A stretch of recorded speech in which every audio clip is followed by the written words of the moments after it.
to work down to the actual floor level so that we can get a measurement from floor to ceiling. And as I said, it's approximately 70 feet high. And we took measurements of the length and width. It's how high? It's approximately 7 feet high. Did I say 70? 7 feet high. And the tomb is really incredible on several levels. One, we have this wonderfully painted image of Nut, the Neter of the sky. So this is a scene of the nighttime sky, showing you the constellations, the various Neteru who represent different stars and planets and constellations in the heavens. And this is the place where the soul of Karakhamun makes his journey into the beautiful west, where he will rest for eternity. And this resting place is painted. The walls are painted with images of the Neteru. Those Neteru on the right side of the wall facing east are looking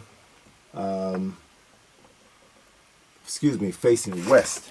The right side of the wall facing west. They're facing the west. And on the left side of the wall, we have Neteru who are also facing west. And there are wonderful descriptions. Okay. So here in the burial chamber, even though it's been pretty much destroyed, we have been able to make some incredible finds.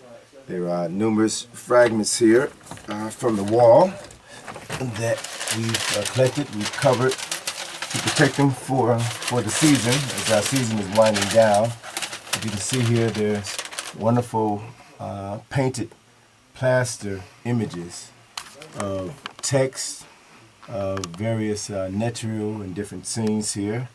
We've been able to find very small pieces of faience, small pieces of jewelry that the robbers left behind.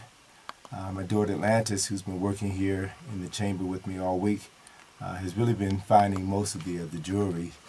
Day before yesterday, she found a small jade column and also a double plume headdress of the Neter moon. We also have been finding pieces of mummy.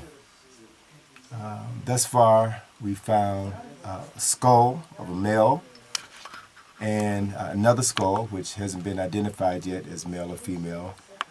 Various body parts.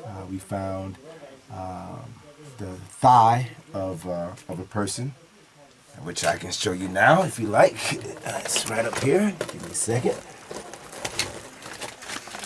We found the thigh of a mummy.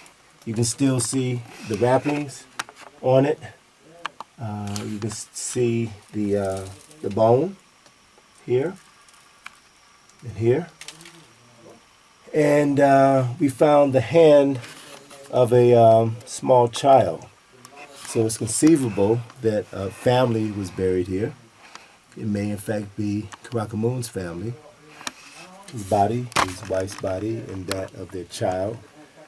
We don't know yet if that's in fact the case. Hopefully we'll find some glyphs, some carvings that will indicate who the original occupants of this tomb was.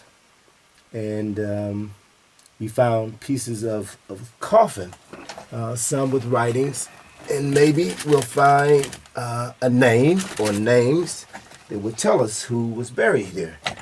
Here's a mummified bone of a leg that we also found. The grave robbers tore off all the wrappings in an effort to find jewelry, gold, and what we've been able to ascertain based on this leg bone, that there was a fracture in the leg right here.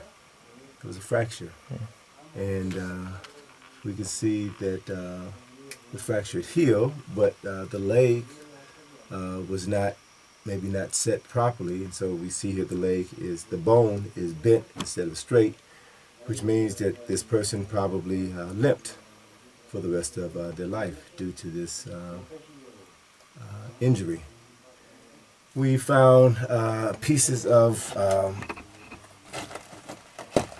spinal cord, and just the other day found what appears to be, let's see if I can get it here, lower portion of the pelvis and the coccyx here.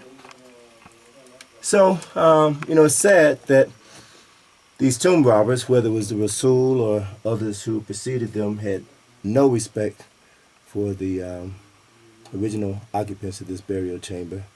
They came down here, desecrated this sacred space.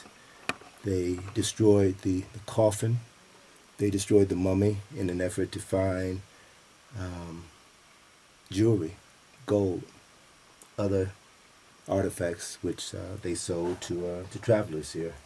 And so part of what our mission is to not just excavate and restore and conserve what's here, but part of the mission is a greater mission to restore the dignity of these Kushite people, to pay homage to their intelligence, their desire to restore the land of their ancestors, to keep alive the memory, the traditions of their ancestors. So we appreciate what they've done, and we're here to honor